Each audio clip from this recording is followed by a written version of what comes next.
Hello, we're Maria Concepcion, Pedro Hugo, Paulina, and Diane. And today we're going to present in vitro meat production system. Why and how.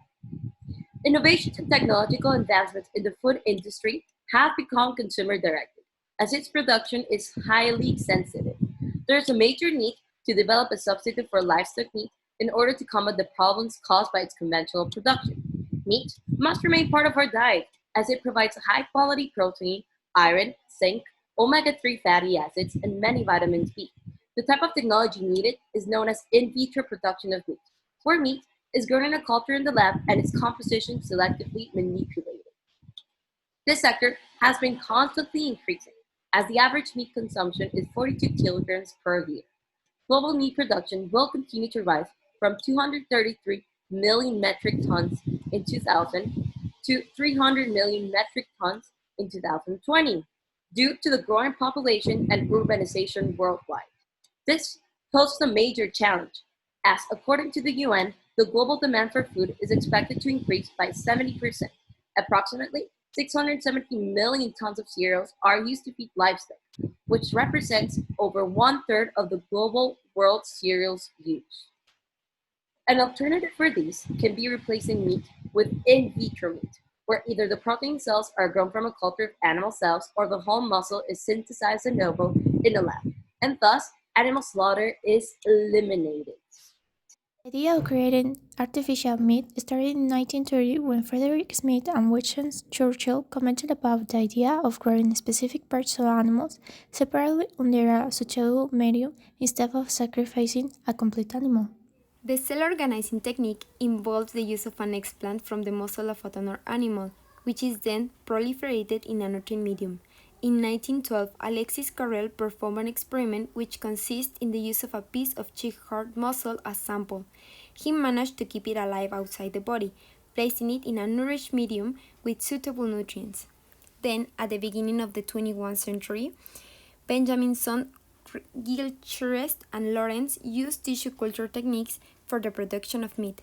They used skeletal muscle explant from goldfish as sample and place it in different culture medium. As a result, they observed a variety of patterns of growth within a period of 7 days.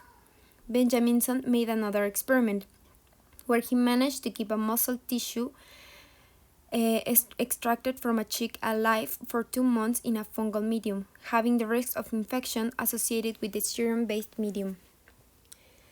The result of the experiment were recording, but the problem of lack of blood circulation still hold back the long-term success of the idea. The explant method can be applied for the in vitro meat production system because the tissue produced resemble a lot to meat, containing muscle cells, fat, and other cells in familiar proportion, as present naturally, and this composition would best mimic the in vitro environment.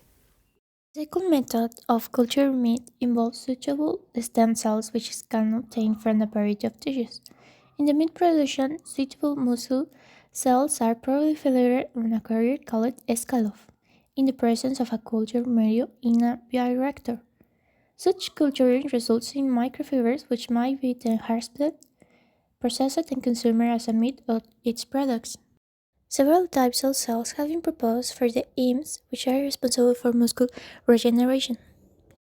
The embryonic cells have limited regenerative potential, but with time they generate a lot of mutations.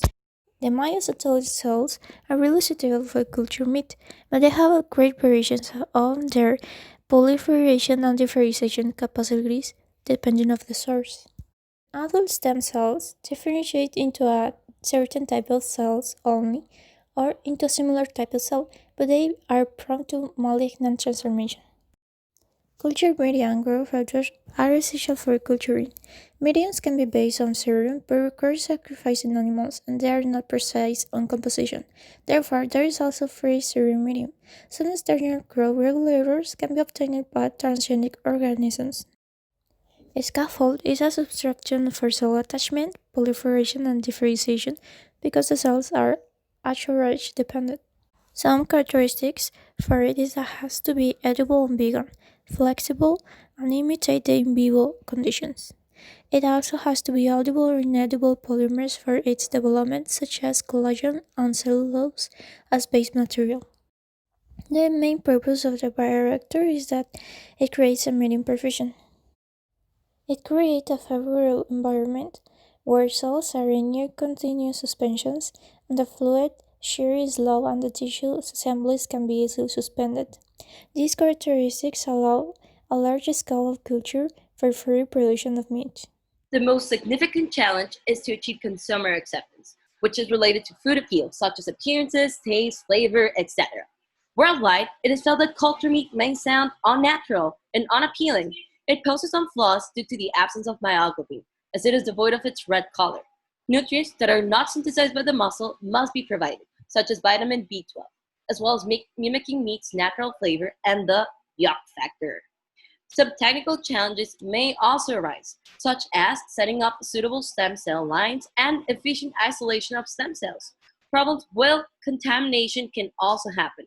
Developing sufficient quantities for market demand is another problem, and the unethically obtained fetal calf serum, which is essential for growth.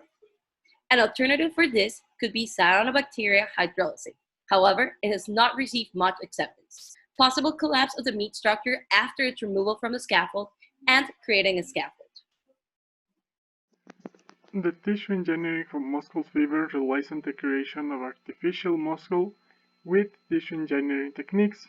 This proposal has a lot of challenges and limitations since there is absence of blood flow, so the 3D formation in the tissue can't be achieved, and it is hard to remove the metabolic products that you got in the end. Also, it is difficult to get a good nutrient diffusion in the meat. But this proposal could help to solve a lot of problems that the meat industry have nowadays. First is the issue with health that we can create and perform the meat composition so the meat could have less fat. This by reducing the omega-3 and omega-6 linoleic acids in the composition of the tissue of the meat. Also, a lot of meat that is in the market could be infected with Campylobacter spp, and some farmers use a lot of antibiotics in their animals to avoid problems like that. So, these parameters could be controlled in the laboratory. There is also the concern in the ethical and animal welfare, and by producing meat in laboratory, we could avoid the use of animals and also the suffering of killing them to produce meat in mass. But that's not all. The meat industry have one of the greatest values in pollution. They use a lot of water and needs a lot of land resources.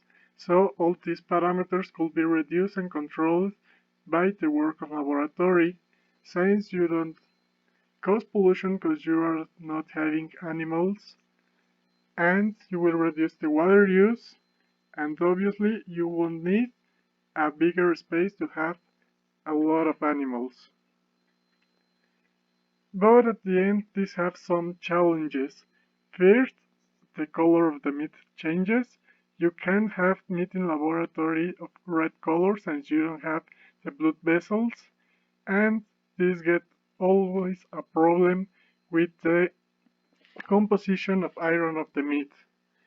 Also, it is difficult to have a good acceptance by the public since the meat won't have the same taste and color, and at last, it is difficult to have a good laboratory techniques to have a good control of this protocol of meat production. The in vitro meat production system still belongs to the laboratory, and it is not from commercial domain. For this reason, there is no mention of any legislation regarding to the production of cultured meat.